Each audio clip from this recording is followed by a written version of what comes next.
तो बच्चों बढ़ते हैं नेक्स्ट क्वेश्चन की तरफ।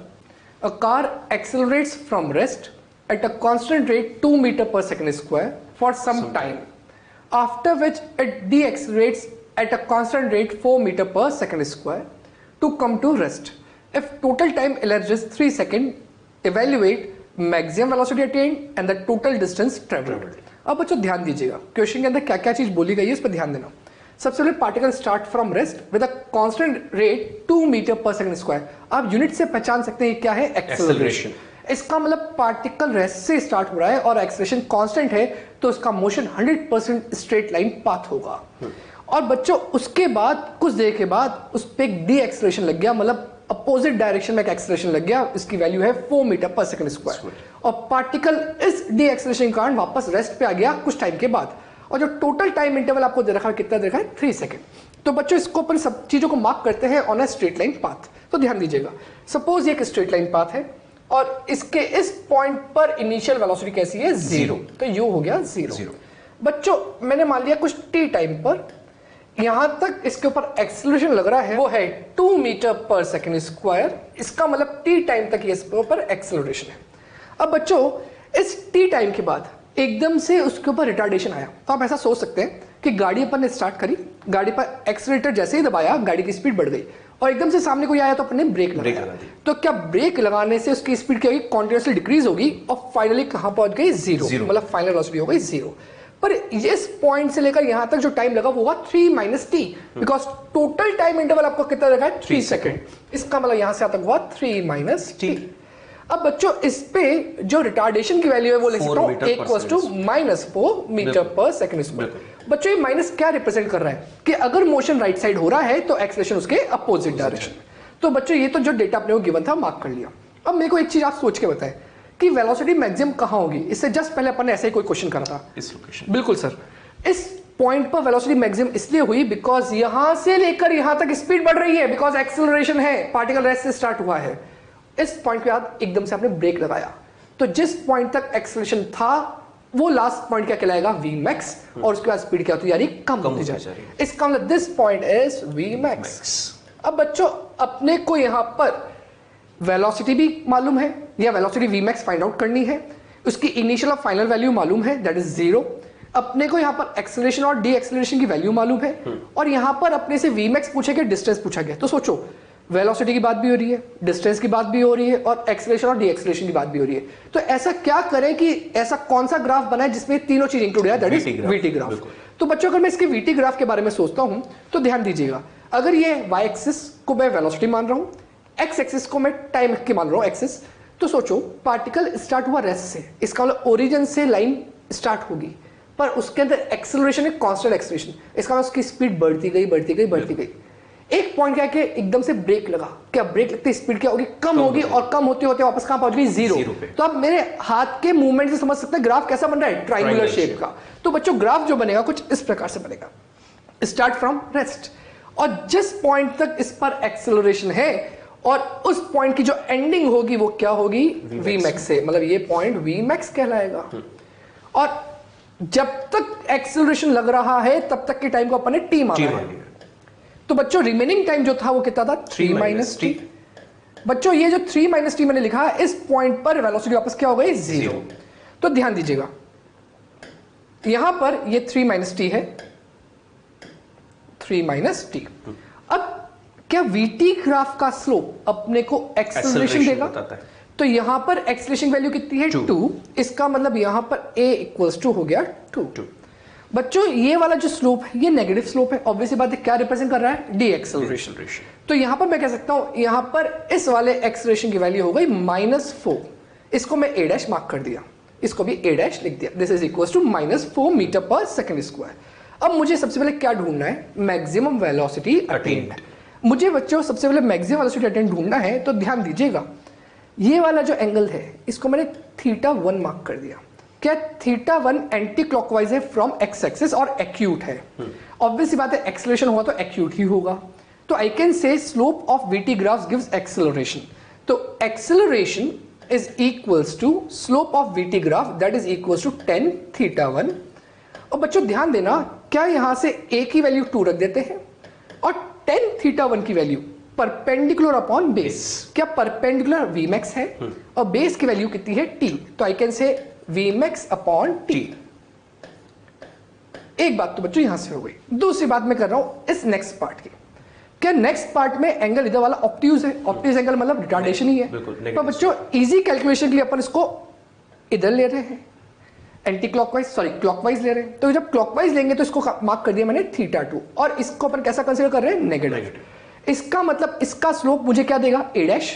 तो I can say a dash is equals to minus या 10 ऑफ माइनस θ2। अब बच्चों ध्यान दीजिएगा, what is the value of a dash? a dash is -4, this is equals to -10 θ2। अब बच्चों ध्यान देना, 10 θ2 की वैल्यू क्या होगी? Perpendicular upon base.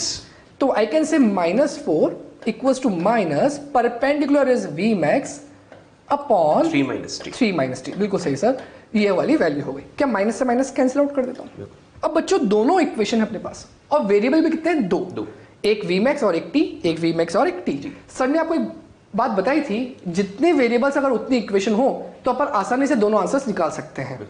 तो यहां पर मुझे Vmax निकालना है, तो क्यों ना t की वैल्यू को एक जगह से निकाल कर दूसरी जगह पुट कर दे।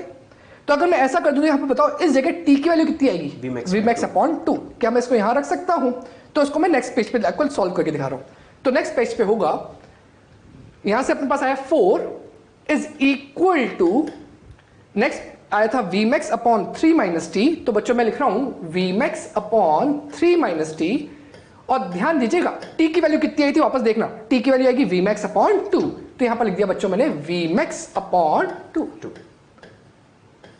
कुछ इस प्रकार से अपन लिख सकते हैं। अब मैं इसको बच्चा सॉल्व कर रहा हूं टू फाइंड Vmax।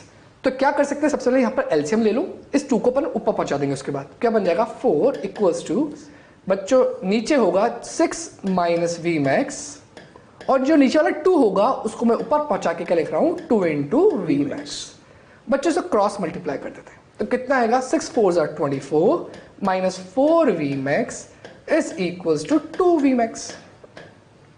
बच्चों ये जो -4 Vmax है इसको राइट साइड ले जाए तो बन जाएगा 24 इक्वल्स टू 6 इंटू Vmax, और यहां से जो Vmax की वैल्यू आ गई वो हो गई 24/6, that is equals to 4 metre per second. बच्चों ये तो हो गया अपना Vmax, मतलब मैक्सिमम वेलोसिटी। अब वापस अपन ग्राफ की तरफ जाते हैं तो देखो यहां पर अपने को Vmax दे रखा है, अब आ चुका है अपने पास Vmax कितना? 4 मीटर पर सेकेंड। इसका मतलब मेरा पहला पार्ट तो कंप्लीट हो गया। अब मुझे दूसरा पार्ट निकालना है, total distance travel. What is the mean by total distance travel? VT graph का क्या निकालना है? एरिया। एग्जैक्टली, क्या मेरे को इस पूरे ट्रायंगल का एरिया मिल जाए तो मुझे टोटल डिस्टेंस मिल जाएगा। बच्चों एरिया के लिए आपको क्या क्या आवश्यकता है इसी ग्राफ पे ध्यान दीजिएगा। यहां पर क्या मुझे इतनी बात मालूम है कि ये टाइम एक्सिस, ये v, और ये जो ग्राफ बन रहा है कुछ इस शेप का बन रहा है। क्या मुझे इस पॉइंट की वैल्यू मालूम पड़ गई? कितनी? 4, और टोटल टाइम इंटरवल कितना है? 3 सेकेंड्स, यहां से यहां तक। तो अगर मुझे इस ट्राइंगल का एरिया निकालना है तो area is equal to half base into height, और एरिया ही क्या होगा? डिस्टेंस के बराबर होगा। तो देखिए मैं इसको नेक्स्ट पेज पे कर रहा हूं, तो मैं लिख रहा हूं distance is equal to area that is a which is equals to half base आया था अपना 3 और Vmax की वैल्यू थी 4, और यहां से इसको सॉल्व करेंगे तो आंसर आएगा अपना 6 मीटर। तो बच्चों डिस्टेंस भी फाइंड आउट हो गया और Vmax भी फाइंड आउट हो गया। तो जब भी ऐसे क्वेश्चन आए आप ग्राफिकल अप्रोच से जाओ, बहुत इजी पड़ेगा। और ग्राफ भी कौन सा? वीटी ग्राफ, अगर आपको एक्सेलरेशन और डिस्टेंस दोनों की बात कर रही है। स्टूडेंट्स बढ़ते हैं अपने नेक्स्ट क्वेश्चन की तरफ, और नेक्स्ट क्वेश्चन जो हमें दिया है इस क्वेश्चन को देखकर हम लोग काफी कुछ पार्ट इसका बच्चों ओरल भी सॉल्व कर सकते हैं। बिल्कुल सर। एंड सेकंड थिंग, इसको इक्वेशंस ऑफ मोशन से भी सॉल्व कर सकते हैं। थर्ड, इसको वीटी ग्राफ से भी सॉल्व कर सकते हैं। चॉइस अपनी है, अपन ने अपने इतना डिस्कशन कर चुके हैं, तो उसके बाद जिससे हम लोग जल्दी से जल्दी आंसर्स निकाल पाए उससे हम लोग इस क्वेश्चन को अप्रोच करेंगे। फर्स्ट ऑफ ऑल बच्चों ऑब्जर्व कीजिए क्या लिखा हुआ है। A rocket is fired vertically up from ground with an acceleration 10 metre per second square. बच्चों याद कीजिए बलून वाला क्वेश्चन हमने मोशन एंड ग्रेविटी में किया था, वहां पर मैंने आपको बताया भी था कि जब भी बलून या रॉकेट इस तरह के क्वेश्चंस हो तो इनिशियल वेलोसिटी हमें क्या लेनी चाहिए? 0। एंड सेकेंड थिंग, ये अगर ऊपर की तरफ एक्सेलरेशन 10 से जा रहा है तो इसका मतलब ये उसका नेट एक्सेलरेशन है जो ग्रेविटी को ओवरकम करने के बाद उसके पास रिमेनिंग है, तभी वो ऊपर जा पा रहा है with some acceleration. If its fuel is finished after 1 minute then calculate. तो बच्चों सबसे पहले हमें जो क्वेश्चन में दिया गया है हम लोग उसको डायग्रामेटिक रिप्रेजेंट कर देते हैं, और जो दिया गया है उस पर हम लोग क्या क्या चीजें सोच सकते हैं उस पर बात करें। मानकर चलिए बच्चों कि ये हमारे पास ग्राउंड लेवल है और यहां से हम लोगों ने मान लीजिए एक रॉकेट को स्टार्ट किया है ऊपर की तरफ। तो बच्चों जैसे मैंने बात की कि इनिशियल वेलोसिटी कितनी है 0 और एक्सेलरेशन कितना है इसका 10 metre per second square upwards, ये हम लोगों ने अभी तक मार्क किया। बच्चों उसके बाद अगर हम लोग यहां पर मार्क कर लें कि ये जब स्टार्ट हुआ था तो वो टाइम इंस्टेंट कौन सा था 0 सेकंड, जहां से हमने उसको ऑब्जर्व करना स्टार्ट किया। आगे लिखा हुआ है if its fuel is finished after 1 minute, मतलब बच्चों 1 मिनट को हम लोग 60 सेकंड बोल सकते हैं। 60 सेकंड तक उसके अंदर फ्यूल था, उसके पास एक्सेलरेशन था 10 और उसके वजह से उसकी स्पीड ऊपर की तरफ बढ़ती जा रही थी। तो मान लेते हैं कि बच्चों 60 सेकंड तक इसकी स्पीड लगातार बढ़ी है। तो बच्चों सबसे पहली चीज यहां से इसको ओरल सॉल्व करते हैं, बाद में अपन इसको ग्राफिकली ऑब्जर्व करेंगे। बच्चों ये टाइम कितना है 0, ये टाइम कितना है 60 सेकंड का गैप है। Start from rest and moves with constant acceleration 10, path must be a straight line. और बच्चों इनिशियल वेलोसिटी 0 थी और रेस्ट से मोशन में आए हैं, मतलब स्पीड लगातार बढ़ रही है और पर सेकंड कितनी वैल्यू से 10 से। तो बच्चों नोटिस कीजिए 0 से स्टार्ट हुआ, 1 सेकंड में अगर वेलोसिटी 10 के मैग्नीट्यूड से बढ़ती है तो 60 सेकंड में बढ़कर कितनी हो जाएगी 600 मीटर पर सेकंड। तो ऑब्वियस सी बात है कि यहां पर अगर हम लोग मार्क करें तो इस इंस्टेंट पर जो वेलोसिटी होगी वो कितनी होगी 600 मीटर पर सेकंड। ये तो बच्चों हम लोगों ने ओरली सॉल्व कर दिया, that is maximum velocity attend bye rocket. कारण है उसका क्योंकि बच्चों इसमें क्या लिखा हुआ है after 1 minute it's fuel is finished. मान लो फ्यूल फिनिश हो गया, इसकी मशीनरी ने काम करना बंद कर दिया। अब बच्चों जैसे ही इसकी मशीनरी बंद हो गई, फ्यूल बंद हो गया, तो क्या लगता है कि ये किसके कंट्रोल में आ जाएगा ग्रेविटी। ऑब्वियस सी बात है क्योंकि इसकी मशीनरी जो ग्रेविटी को ओवरकम करने के लिए अपवर्ड डायरेक्शन में जिसकी वजह से भी इसको फोर्स मिल रहा था, थ्रस्ट मिल रहा था, तो वो सारी चीजें अब खत्म हो चुकी है। अब इसके पास सिर्फ एक ही फोर्स लग रहा है, कौन सा ग्रेविटी, और वो कहां है नीचे। और बच्चों मैं आपसे एक क्वेश्चन पूछना चाह रहा हूं, फ्यूल खत्म होते ही क्या रॉकेट नीचे आ जाएगा? Obviously no. कारण है क्योंकि इसके पास अपवर्ड डायरेक्शन में वेलोसिटी है। बिल्कुल। बट ये श्योर है कि अब इसके पास जो एक्सेलरेशन है वो कितना होगा ग्रेविटी के बराबर, that is 10 metre per second square downwards. तो बच्चों ऑब्जर्व कीजिए वेलोसिटी है अपवर्ड 600, एक्सेलरेशन है डाउनवर्ड, केस ऑफ रिटार्डेशन। तो पर सेकेंड वेलोसिटी अब 10 से कम होगी। और बच्चों 1 सेकेंड में वेलोसिटी अगर 10 से कम होती है तो 600 को 0 होने में कितना टाइम लगेगा 60 सेकेंड और। तो इसका मतलब ये रॉकेट 60 सेकंड और, तो ये 60 थे, उसके बाद 60 सेकंड और, तो टोटल कितना हो गया 120 सेकंड तक ये ऊपर जाएगा और यहां आके इसकी वेलोसिटी क्या हो जाएगी 0। तो बच्चों आपने नोटिस किया कि यहां से यहां तक velocity increases increases increases increases becomes maximum. बच्चों मैंने इसको मैक्सिमम वेलोसिटी क्यों बोला है? क्योंकि उसके बाद फ्यूल फिनिश हो गया और वेलोसिटी का मैग्नीट्यूड लगातार इस सेक्शन में कम हुआ है। मतलब इस पॉइंट पर असेंडिंग मोशन के दौरान वेलोसिटी मैक्सिमम थी और असेंडिंग मोशन का टोटल टाइम बच्चों 2 मिनट आया है, यानी कि 120 सेकेंड। तो बच्चों अगर अब हम लोग आगे बात करें तो इसमें क्या क्या चीजें हमसे पूछी गई है वो हम लोग कैलकुलेट करते हैं।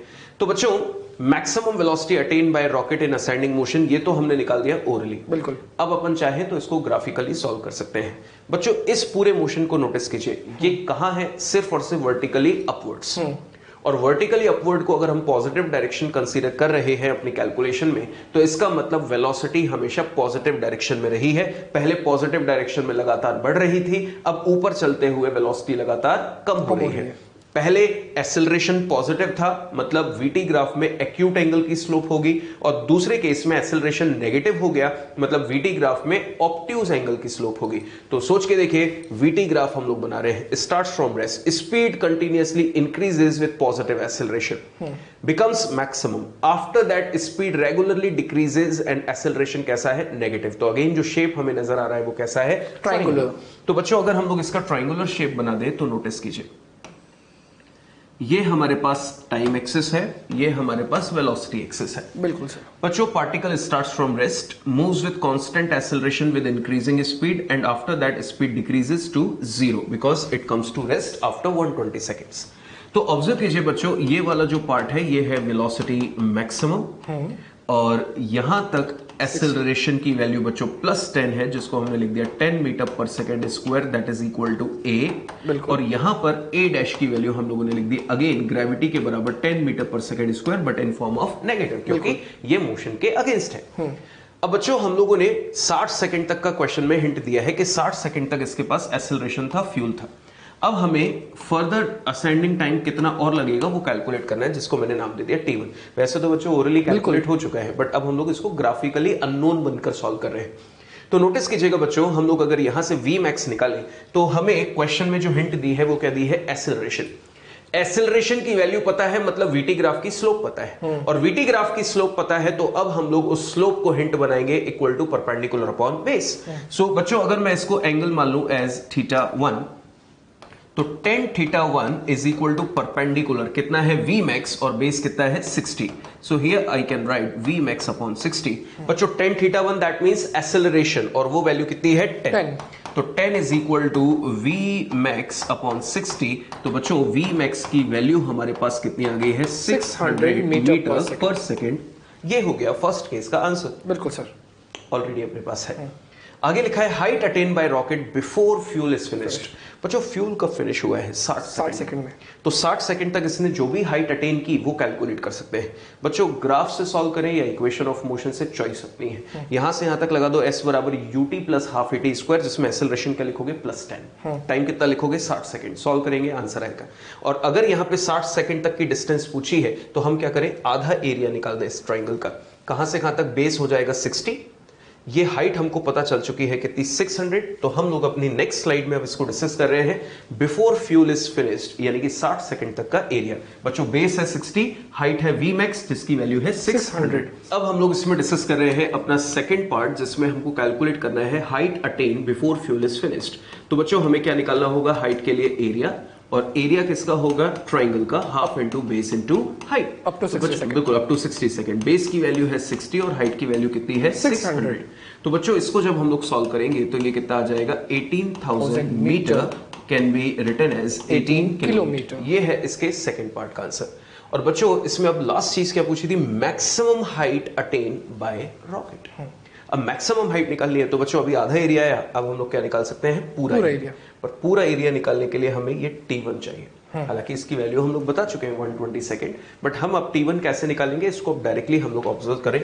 बच्चों ये जो स्लोप है इसको क्या मान सकते हैं, -θ2। मैंने क्लॉकवाइज माना है क्योंकि ये ऑब्ट्यूज एंगल है, तो कैलकुलेशन पर्पस से देखें तो अगर इसको क्लॉकवाइज मार्क कर देंगे तो आसान पड़ेगा। तो ये अगर -θ2 है तो बच्चों इसकी स्लोप जब हम लोग निकालेंगे तो बच्चों मैं यही निकाल देता हूं, ऑब्जर्व कीजिए, 10 - θ2 इज इक्वल टू, बच्चों एक्सेलरेशन कितना दिया गया है, -10। इसको क्या लिख सकते हैं बच्चों, 10 - θ2 इज इक्वल टू -10 θ2। और -10 θ2 में 10 θ2 को क्या लिख सकते हैं, perpendicular upon base. Perpendicular is Vmax और base is T1। Vmax upon T1 is equal to -10। Vmax कितना था बच्चों, 600। T1 is equal to -10, minus से माइनस कैंसिल, तो T1 की वैल्यू कितनी आ गई, 60 सेकेंड। और तो बच्चों ये 60 थे, एक 60 और आ गया, तो टोटल कितना हो गया, 120। तो बच्चों अब हमें क्या करना है, 120 सेकंड तक का एरिया निकाल देना है, वहीं से हमको टोटल डिस्टेंस कवर्ड मिल जाएगी, आई मीन टोटल हाइट मिल जाएगी। तो थर्ड केस में टोटल एरिया निकाल दीजिए Hmax निकालने के लिए, that is half into base into height. तो बच्चों ये था हाफ, बेस की वैल्यू है अब 120 और हाइट की वैल्यू कितनी है 600। तो टोटल आ जाएगा after simplifying it is 36,000 metre और can say 36 kilometre answer.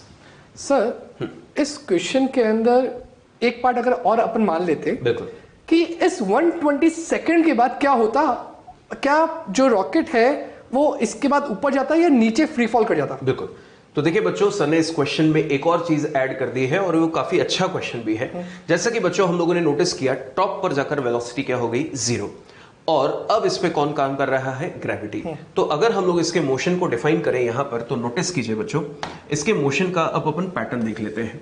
0 second, 60 second तक इसके पास फ्यूल था, इसका एक्सेलरेशन था अपवर्ड्स +10, उसके बाद फर्दर 60 सेकेंड यानी कि 120 सेकेंड तक ये ऊपर ही तरफ चला, पर इसमें नीचे की तरफ क्या लग रहा था, ग्रेविटी, और वेलोसिटी कितनी है, 0। यहां पे वेलोसिटी थी 600, इसको V' बोल देते हैं, और यहां पर स्टार्ट फ्रॉम रेस्ट। बच्चों ये था इसका पूरा असेंडिंग मोशन। अब चेक कीजिए, टॉप मोस्ट पॉइंट पर इसके पास खुद की जो एग्जिस्टिंग वेलोसिटी थी वो खत्म हो गई, और अब इस पे सिर्फ और सिर्फ कौन काम कर रहा है, ग्रेविटी। और ग्रेविटी अगर नीचे है पार्टिकल अपनी वेलोसिटी खत्म कर चुका है, तो अब वो ग्रेविटी के इन्फ्लुएंस में कहाँ आएगा? नीचे। तो इसका मतलब अब ये सिर्फ और सिर्फ फ्री फॉल करेगा कितनी हाइट से? 36 किलोमीटर। इसकी इनिशियल वेलोसिटी क्या मानी जाएगी? 0। एक्सेलरेशन कितना बोला जाएगा? g downwards. तो अब अगर बच्चों हमको डाउनवर्ड मोशन का टाइम निकालना हो तो हम एक बार में √2h/g लगा सकते हैं, जिसमें h की वैल्यू हम लोग 36,000 मीटर, g की वैल्यू 10 रख के टाइम कैलकुलेट कर सकते हैं फॉर डाउनवर्ड मोशन। तो असेंडिंग का था 60 + 60 और उसके बाद डाउनवर्ड का जो भी हम लोग कैलकुलेट करें, उसे टोटल टाइम ऑफ फ्लाइट मिल जाएगा। टोटल टाइम ऑफ फ्लाइट मिल जाएगा। ओके सर, बढ़ते हैं नेक्स्ट क्वेश्चन की तरफ। Position of particle moving along x axis is given by x = 2 + 80 - 40 square. The distance traveled by particle from t = 0 to t = 2 seconds is. अब बच्चों यहां पर पूछा distance covered by the particle. ध्यान दीजिएगा, क्या यहां पर xt के फॉर्म में इक्वेशन, मतलब x is a function of time. अगर x is a function of time है तो मुझे ऑब्वियस सी बात है क्या चीज का मैं ग्राफ बनाऊं ताकि मुझे डिस्टेंस मिल जाए? vt ग्राफ बनाऊं। इसका मतलब मैं vt ग्राफ बना दिया तो उसका एरिया का सारे एरियाज का जो एडिशन होगा मुझे क्या दे देगा? डिस्टेंस। अब बच्चों ध्यान से समझना, सबसे पहले मुझे vt ग्राफ बनाने के लिए vt की इक्वेशन होनी चाहिए। तो इसका मतलब मुझे क्या लिखना चाहिए? v = dx/dt। अब बच्चों x क्या दे रखा है वो यहां पुट कर देते हैं। x की वैल्यू आपको दे रखी है 2 + 80 - 40 स्क्वायर। तो बच्चों यहां से जो मेरा v की इक्वेशन आएगी वो आएगी 0 + 8 - 80। बच्चों मैंने डायरेक्ट डिफरेंशिएशन कर दिया, उम्मीद है यहां तक आपको डिफरेंशिएशन पूरा अच्छी तरह आ गया होगा। तो यहां पर v की वैल्यू आ गई -80 + 8। अब बच्चों ध्यान दीजिएगा, अगर मैं इस इक्वेशन को कंपेयर करूं स्ट्रेट लाइन की इक्वेशन y = mx + c से, तो y = mx + c। तो आप यहां से चेक कर सकते हैं m which is slope is -8। Negative मतलब स्लोप कैसा होगा? नेगेटिव होगा, मतलब x एक्सिस से उसका एंगल ऑब्ट्यूज बनेगा। नेक्स्ट c की वैल्यू +8 पॉजिटिव इंटरसेप्ट। इसका इंटरसेप्ट पॉजिटिव है। तो बच्चों अगर मैं इसका ग्राफ बना दूं ऑन vt एक्सिस, तो ये v और ये t है, तो इसका ग्राफ कैसा बनेगा? क्या इसका ग्राफ कुछ इस प्रकार बनेगा कि स्लोप तो नेगेटिव हो और c + 8 हो, तो c + 8 और स्लोप नेगेटिव, तो मैंने यहां पर नेगेटिव स्लोप बना दिया। पर बच्चों यहां पर बोला गया है distance travel by particle from t = 0 to t = 2 second. अब मुझे क्या मालूम कि इस पॉइंट पे टाइम किया या इस पॉइंट पे टाइम किया या t = 2 कहां हो रहा है? तो एक बात ध्यान देना, क्या इस पॉइंट पर वेलोसिटी की वैल्यू 0 है? 0 है। अगर वेलोसिटी 0 है तो मैं इस इक्वेशन में v को 0 कर दूंगा तो मुझे टाइम की वैल्यू मालूम पड़ जाएगी कि इस पॉइंट पे टाइम क्या हो रहा है। तो ध्यान दीजिएगा, अगर मैं इसी इक्वेशन में v को 0 कर देता हूं तो -80 + 8। बच्चों -80 हो जाएगा तो क्या बन जाएगा? +80। और सॉल्व करेंगे तो t की वैल्यू आ जाएगी 1 सेकंड। इसका मतलब 100% इस पॉइंट पे जो टाइम है वो 1 सेकंड हो रहा है। पर मुझे कब तक बोला है? 2 सेकंड तक। इसका मतलब ये जो लाइन है तो स्ट्रेट लाइन ही रहेगी, बिकॉज अपनी इक्वेशन y = mx + c से मैच कर रही है। तो ये स्ट्रेट लाइन कब तक होगी? जब तक अपने को टाइम इंटरवल दे रखा है दैट इज 2, मतलब इस पॉइंट पे टाइम कितना हो रहा होगा? 2 सेकंड्स। तो बच्चों मुझे ग्राफ मिल गया from 0 second to the 2 second तक vt ग्राफ पूरा मिल गया। अब मुझे क्या पूछा गया कि डिस्टेंस निकालना है। अब बच्चों इस क्वेश्चन की खूबसूरती समझना, कभी कभार आप लोग क्या गलती करते हो कि सर x की वैल्यू यहाँ पर t की वैल्यू पहले यहाँ पर 0 पुट कर दो x इक्वेशन में। अगर मैंने t यहाँ 0 पुट कर दिया तो ध्यान देना x कितना आ जाएगा? x इनिशियल आ जाएगा मेरे पास 2 आ जाएगा, 2 मीटर। अगर मैं t की वैल्यू यहाँ 2 पुट कर देता हूं तो 2 + 8 × 2 कितना हो जाएगा? 16 -4 × 2 का स्क्वायर, तो क्या वापस 2 × 2 = 4, 4 × 4 = 16 और 16 16 कैंसिल होकर यहाँ पर क्या बच जाएगा? 2। इसका मतलब x फाइनल अगेन 2 मीटर आ गया। तो आप बोलोगे सर इनिशियली भी 2 पे था, फाइनली भी 2 पे था, मतलब डिस्टेंस तो 0 हो गया। चेक करते हैं क्या ये अप्रोच से भी ये आंसर आ रहा है क्या, फिर तुम्हें गलती बताऊंगा कि तुमने क्या गलती करी है। इसका एरिया A1, इसका एरिया A2। अब बच्चों ध्यान देने एक और चीज, इस पॉइंट पे वैल्यू कितनी थी? +8। ये वेलोसिटी वाली एक्सिस है, मतलब मीटर पर सेकंड में मान लेते हैं, तो ये वैल्यू हो गई 8 मीटर पर सेकंड। अगर ये वाला ट्राइंगल आप देखें, सिमिलर ट्राइंगल है बच्चों, ये वाला एंगल और ये वाला एंगल कैसे होंगे? वर्टिकल अपोजिट इक्वल होंगे। ये वाला 90, ये वाला 90 वापस अगेन इक्वल है। अगर दो एंगल इक्वल होते हैं दो ट्राइंगल्स के, तो दोनों सिमिलर होते हैं। अगर मैं इसकी सिमिलरिटी से चेक करूं तो ये कितना इंटरवल 1 सेकंड का, ये कितना इंटरवल 1 सेकंड का। बेटा साइड्स का रेशियो इक्वल होता है सिमिलर ट्रायंगल के अंदर, तो इन दोनों का रेशियो आया 1:1। इसका मतलब हाइट का रेशियो भी कितना आना चाहिए 1, तो इसका मतलब यहां पर +8 है, तो ये कितना हो ताकि रेशियो भी 1 आए, ये कितना हो 8, और नीचे के साइड है तो कितना लिख दूंगा -8। इसका मतलब इस पॉइंट की जो वैल्यू आ गई वो हो गई -8। बच्चों सब कुछ मीटर पर सेकंड में चल रहा है। अब मैं एरिया निकाल रहा हूं।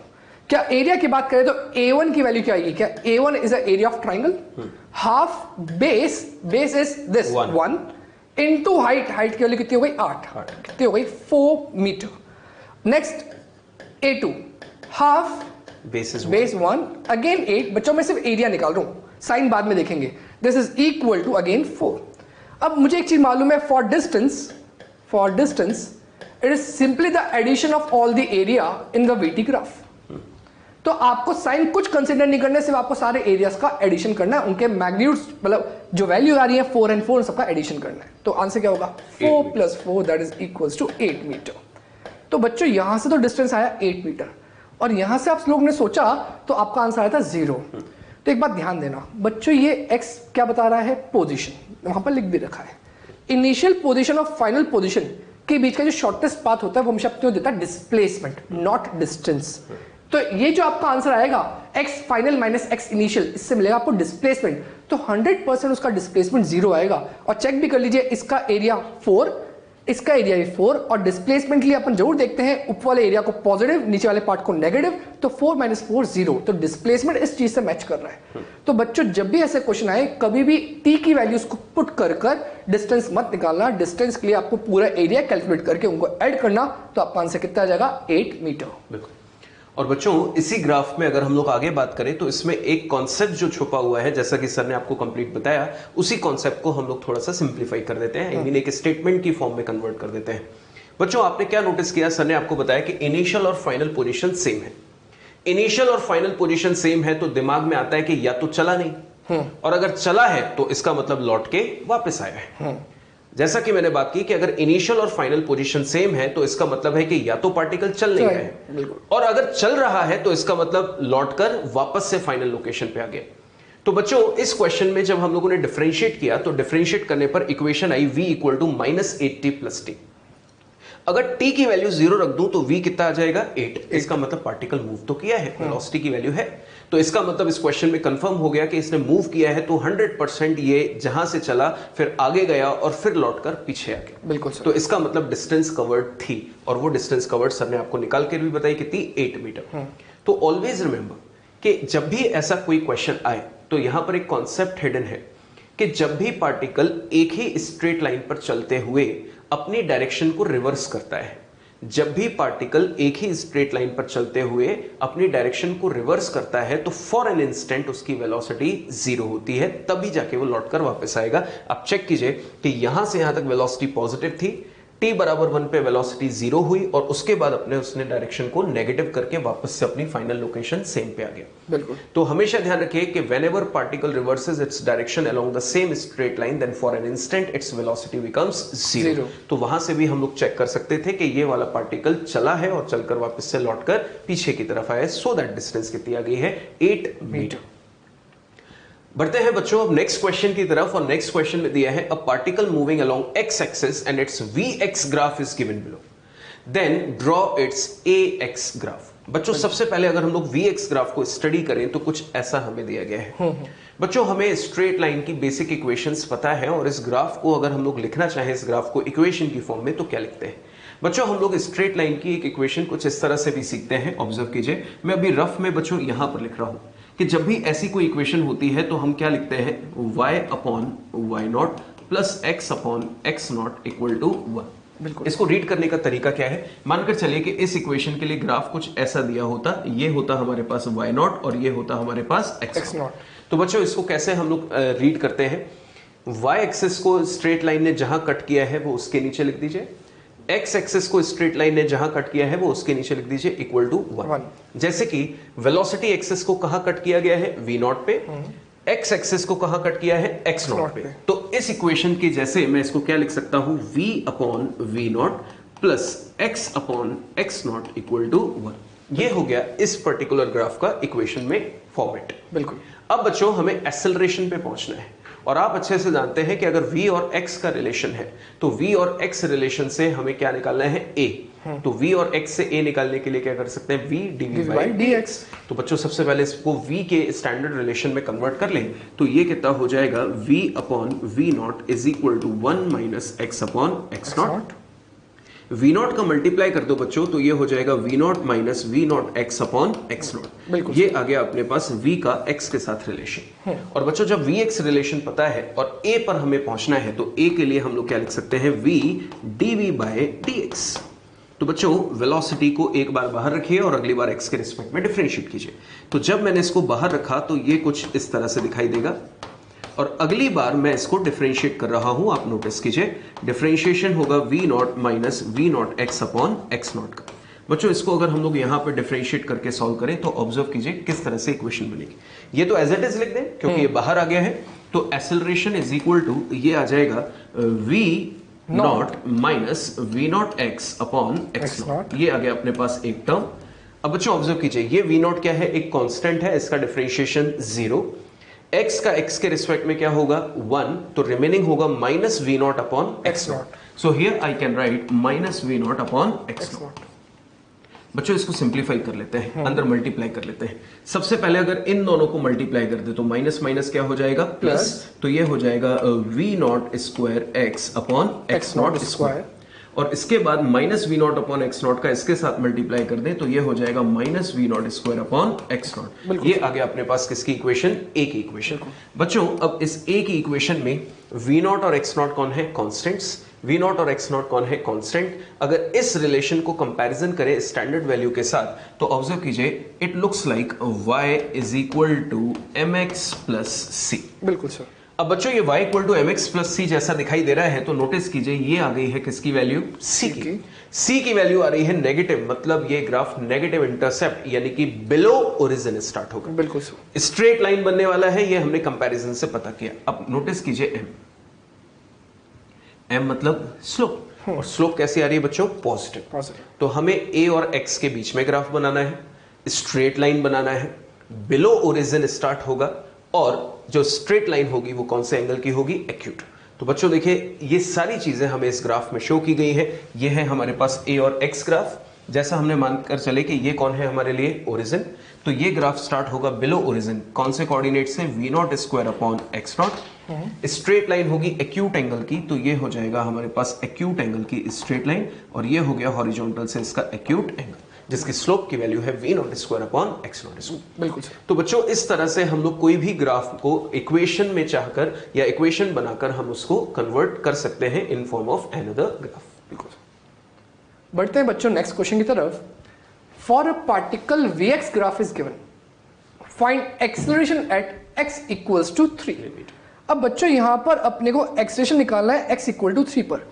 क्या किसी इंस्टेंट की बात हुई है, मतलब कौन सा एक्सेलरेशन होगा, इंस्टेंटेनियस एक्सेलरेशन। और ध्यान दीजिएगा इस बार ये vt ग्राफ नहीं है, vx ग्राफ है। अगर vx ग्राफ है तो जो इंस्टेंटेनियस एक्सेलरेशन के लिए फॉर्मूला लिखते हैं वो क्या लिखते हैं, v dv by dx। इसका मतलब मुझे किसी इंस्टेंट में बोला गया है तो उस इंस्टेंट का मुझे v भी मालूम होना चाहिए और उस इंस्टेंट में मुझे v और x ग्राफ का स्लोप भी मालूम होना चाहिए। बच्चों ये क्या बता रहा है, स्लोप किसका, vx ग्राफ का। तो इसका मतलब मुझे दो चीज चाहिए, तो v भी चाहिए और मुझे vx ग्राफ का स्लोप भी चाहिए उस पर्टिकुलर पॉइंट पे जिस पॉइंट पे आपको एक्सेलरेशन पूछा गया है। कौन सा पॉइंट है बच्चों, x इक्वल टू 3। तो ध्यान दीजिएगा x इक्वल टू 3 यहां पर है। इस पॉइंट पर अगर आप ढंग से देखें तो वेलोसिटी कितनी है, 15। इसका मेरे को v की वैल्यू तो मिल गई, तो मैं यहां लिख सकता हूं एक्सेलरेशन इज इक्वल टू 15। अब बच्चा मेरे पास स्लोप, अब इस पॉइंट पे मुझे स्लोप निकालना है तो क्या इस पॉइंट पे जो स्लोप होगा वो इस लाइन के स्लोप के बराबर ही होगा। अगर इस लाइन के स्लोप के बराबर होगा तो ध्यान दीजिएगा यहां पर हॉरिजॉन्टल से एंगल एक्यूट बन रहा है। तो आई कैन से the slope tan theta which is equal to slope is equal to tan theta is perpendicular upon base। अगर आप perpendicular देखें तो 20 minus 10 कितना होगा, 10, और बेस होगा 4 minus 2 that is 2। तो आई कैन से 10 by 2 which is equals to 5। तो बच्चों ऐसे आपको स्लोप मिल गया vx ग्राफ का, वैल्यू आ गई 5। जैसे मैंने वैल्यूज पुट करी, इनको मल्टीप्लाई करा, आंसर आया 75 मीटर पर सेकेंड स्क्वायर। तो ये आंसर हो गया एक्सेलरेशन का। बस ये बात ध्यान रखिएगा, ग्राफ Vx है तो v dv/dx फॉर्मूला यूज करना है, और vt ग्राफ है तो dv/dt यूज करना है to find acceleration. Sir students यहाँ पर कई बार एक क्वेश्चन पूछते हैं कि सर इस क्वेश्चन को हम लोग v square equal to U square plus 2as जैसा कि vs रिलेशन होता है उससे सॉल्व करने की कोशिश करते हैं इसमें डिफरेंट वैल्यूज पे, तो हमारे आंसर्स मैच नहीं करते हैं, ऐसा क्यों? बच्चों सर ने बहुत अच्छी बात पूछी है, ध्यान दीजिएगा। अगर आपको याद हो ये वाली equation v square equal to U square plus 2as, ये इक्वेशन ऑफ मोशन में थर्ड इक्वेशन थी, पर वहां पर एक एक्सक्लेमेशन मार्क पे एक लाइन सर ने लिखी हुई थी। क्या लाइन थी? ये इक्वेशन तभी यूज करनी है जब एक्सेलरेशन कैसा हो, कांस्टेंट। पर आप एक चीज बताएं कि यहाँ पर एक्सेलरेशन कांस्टेंट है क्या? बहुत बार बच्चा एक गलती कर देता है कि ये स्लोप देखता है, बोलता है स्लोप देखते ही कि हाँ एक्सेलरेशन कांस्टेंट होगा। बच्चों ये Vx ग्राफ है, this is not a Vt graph, तो आपको स्लोप नहीं देखना, स्लोप के साथ साथ आपको मल्टीप्लिकेशन V भी देखना है। क्या इस पॉइंट पे V 15 था, इसके ऊपर 20 हो गया, इधर 10 हो गया, इसका मतलब ये V की वैल्यू चेंज हो रही है, मतलब एक्सेलरेशन चेंज हो रहा है। एक्सेलरेशन चेंज हो रहा है मतलब this acceleration is variable and we can't use this equation can only be used for constant acceleration.